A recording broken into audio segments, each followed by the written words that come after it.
The Little Mermaid by Hans Christian Andersen. Far out in the ocean, where the water is as blue as the prettiest cornflower and as clear as crystal, it is very, very deep. So deep, indeed, that no cable could fathom it. Many church steeples, piled one upon another, would not reach from the ground beneath to the surface of the water above. There dwell the sea beings. We must not imagine that there is nothing at the bottom of the sea but bare yellow sand. No, indeed, the most singular flowers and plants grow there, the leaves and stems of which are so pliant that the slightest agitation of the water causes them to stir as if they had life. Fishes, both large and small, glide between the branches as birds fly among the trees here upon land. In the deepest spot of all stands the castle of the Sea King. Its walls are built of coral, and the long Gothic windows are of the clearest amber. The roof is formed of shells that open and close as the water flows over them. In each lies a glittering pearl, fit for a queen. The Sea King had been a widower for many years. It was his aged mother who kept the house for him. She was a very wise woman, and exceedingly proud of her high birth. On that account she wore 12 oysters on her tail. She took well care of the little sea princesses, her 6 beautiful granddaughters. However, the youngest was the prettiest of them all. Her skin was as clear and delicate as a rose leaf, and her eyes as blue as the deepest sea.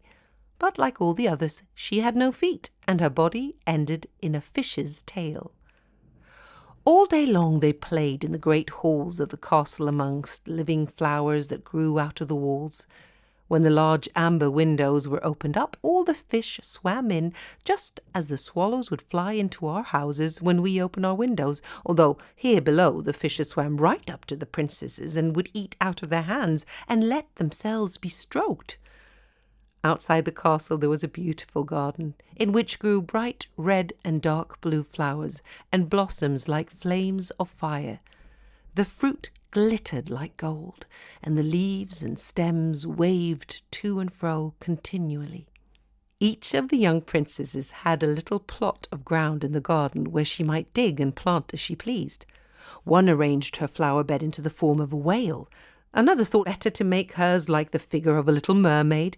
But that of the youngest was round like the sun and contained flowers as red as the rays at sunset. She was a peculiar child, quiet and thoughtful, and while her sisters would be delighted with the wonderful things which they obtained from the wrecks of vessels, she cared for nothing but her pretty red flowers, like the sun, and, well, yes, a beautiful marble statue which had fallen to the bottom of the sea from a wreck, representing a handsome boy carved out of pure white stone. Nothing gave her more pleasure as to hear about the world above the sea. She made her grandmother tell her all she knew of the ships and of the towns, people and animals. It seemed to her the most incredible that the flowers on land had a fragrance, as those below the sea had none, that the trees of the forest should be green, and that the fishes among the trees could sing so sweetly, and that it was quite a pleasure to hear them. Her grandmother called the little birds fishes, or she would not have understood her, for she had never seen birds. "When you have reached your 15th year," said the grandmother, "you will have the permission to rise up out of the sea, to sit on the rocks in the moonlight while the great ships are sailing by, and then you will see both forests and towns." In the following year the first sister would be 15, but as each was a year younger than the other, the youngest would have to wait another 5 years before her turn came. However, each sister promised to tell the others what she saw on her first visit, and what she thought the most beautiful, for their grandmother could not tell them enough. There were so many things on which they wanted information. None of them longed so much for her turn to come as the youngest. Many nights she stood by the open window, looking up through the dark blue water, watching the fish as they splashed about with their fins and tails. She could see the moon and stars shining faintly, but through the water they looked larger than they do to our eyes. When something like a black cloud passed between her and them, she knew that it was either a whale swimming over her head or a ship full of human beings who would probably never have imagined that a pretty little mermaid was standing beneath them, holding out her white hands toward the keel of their ship. As soon as the eldest was 15, she was allowed to rise to the surface of the ocean. When she came back, she had hundreds of things to talk about, but the most beautiful, she said, was to lie in the moonlight on a sandbank in the quiet sea near the coast and to gaze on a large town nearby where the lights were twinkling like hundreds of stars, to listen to the sounds of the music, the noise of carriages and the voices of human beings, and then to hear the merry bells peal out from the church steeples. And because she could not go near to all those wonderful things, she longed for them more than ever. Oh, did not the younger sister listen eagerly to all these descriptions? And afterwards, when she stood at the open window looking up through the dark blue water, she thought of the great city with all its bustle and noise, and even fancied she could hear the sound of the church bells down in the depths of the sea. Next year, the second sister received permission to rise to the surface of the water and to swim about wherever she pleased. She rose just as the sun was setting, and this, she said, was the most beautiful sight of all. The whole sky looked like gold, while violet and rose-coloured clouds floated over her, and still more rapidly than the clouds flew a large flock of white swans toward the setting sun, looking like a long white veil across the sea. She swam towards the sun, but it sunk into the waves, and the rosy tints faded from the clouds and from the sea. The third sister's turn followed. She was the boldest of them all, and she swam up a broad river that emptied itself into the sea. On the banks she saw green hills covered with beautiful vines. Palaces and castles peeped out from amid the proud trees of the forests. She heard the birds singing, and the rays of the sun were so powerful that she was obliged often to dive down under the water to cool her burning face. In a narrow creek she found a whole troop of little human children, quite naked, and sporting about in the water. She wanted to play with them, but they seemed frightened and hurried away. Then a little black animal came to the water. It was a dog, but she did not know that, for she had never seen one before. This animal barked at her so terribly that she became frightened and rushed back to the open sea. But she said she should never forget the beautiful forest, the green hills, and the pretty little children who could swim in the water, although they had not fishes' tails. The fourth sister was more timid. She remained in the midst of the sea, but she said it was quite as beautiful there as nearer the land. She could see for so many miles around her, and the sky above looked like a bell of glass. She had seen the ships, but at such a great distance that they looked like seagulls. Dolphins sported in the waves, and the great whales spouted water from their nostrils, till it seemed as if 100 fountains were playing in every direction.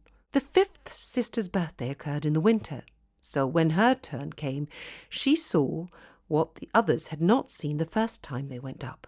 The sea looked quite green, and large icebergs were floating about, each like a pearl, she said, but larger and loftier than the churches built by men. They were of the most singular shapes and glittered like diamonds. She had seated herself upon one of the largest and let the wind play with her long hair, and she remarked that all the ships sailed by rapidly and steered as far away as they could from the iceberg. Towards evening, as the sun went down, dark clouds covered the sky. The thunder rolled, and the lightning flashed, and the red light glowed on the icebergs as they rocked and tossed on the heaving sea, while she sat calmly on the floating iceberg, watching the blue lightning as it darted its forked flashes into the sea. When first the sisters had permission to rise to the surface, they were each delighted with the new and beautiful sights they saw, but now, as grown-up girls, they could go when they pleased, and they had become indifferent about it. They wished themselves back again in the water, and after a month had passed, they said it was much more beautiful down below and pleasanter to be at home. Yet, often in the evening hours, the 5 sisters would twine their arms around each other and rise to the surface in a row.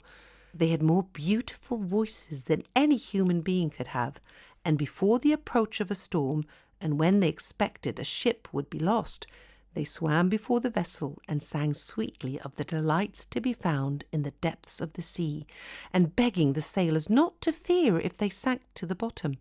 But the sailors could not understand the song. They took it for the howling of the storm, and these things were never to be beautiful for them, for if the ship sank, the men were drowned, and their dead bodies alone reached the palace of the Sea King. Their younger sister would stand quite alone, looking after them, ready to cry, only that mermaids have no tears, and therefore they suffer more. "Oh, were I but 15 years old," said she, "I know that I shall love the world up there and all the people who live in it." At last she reached her 15th year. "Well, now you are grown up," said her grandmother, "so you must let me adorn you like your other sisters." And she placed a wreath of white lilies in her hair, and every flower leaf was half a pearl. Then her grandmother ordered 8 great oysters to attach themselves to the tail of the princess to show her high rank. "Oh, but they hurt me so." "Pride must suffer pain," replied the grandmother. Oh, how gladly she would have shaken off all this grandeur and laid aside the heavy wreath. The red flowers in her own garden would have suited her much better. So she hastily said farewell and rose as lightly as a bubble to the surface of the water. The sun had just set as she raised her head above the waves. The clouds were tinted with crimson and gold, and through the glimmering twilight beamed the evening star in all its beauty. The sea was calm and the air mild and fresh. A large ship with 3 masts lay on the water, with only one sail set. The sailors sat idle on deck or amongst the rigging. There was music and song on board, and as darkness came on, 100 coloured lanterns were lighted, as if the flags of all nations waved in the air. The little mermaid swam close to the cabin windows, and now and then, as the waves lifted her up, she could look in through clear glass window panes and see a number of well-dressed people within. The most beautiful of all was a young prince with large black eyes. He was 16 years of age, and his birthday was being celebrated with much rejoicing.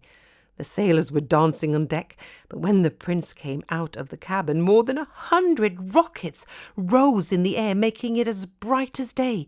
The little mermaid was so startled that she dived under water, and when she again stretched out her head, it appeared as if all the stars of heaven were falling around her.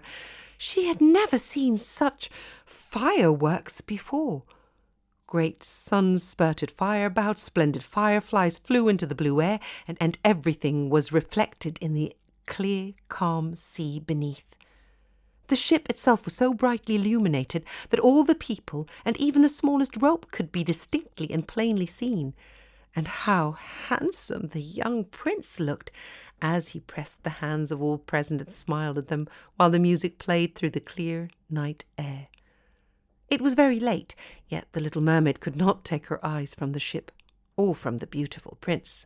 The coloured lanterns had been extinguished, no more rockets rose in the air, and the cannon had ceased firing. But the sea became restless, and a moaning, grumbling sound could be heard beneath the waves.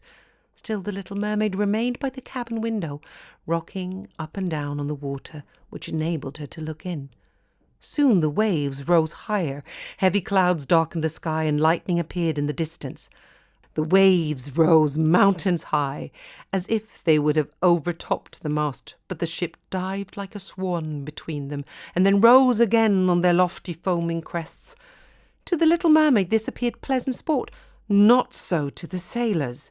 At length the ship groaned and creaked. The thick planks gave way under the lashing of the sea as it broke over the deck. The mainmast snapped asunder like a reed. The ship lay over on her side, and the water rushed in. The little mermaid now understood that the crew were in danger. She herself was obliged to be careful to avoid the beams and planks of the wreck which lay scattered on the water. She could see everyone who had been on board except the prince. When the ship parted, she had seen him sink into the deep waves, and she was at first glad, for she thought he would now be with her, and then she remembered that human beings could not live in the water, so that when he got down to her father's palace, he would be quite dead. But he must not die. She dived deeply under the dark waters, rising and falling with the waves, till at length she managed to reach the young prince, who was fast losing the power of swimming in that stormy sea. His limbs were failing him, his beautiful eyes were closed, and he would have died had not the little mermaid come to his assistance.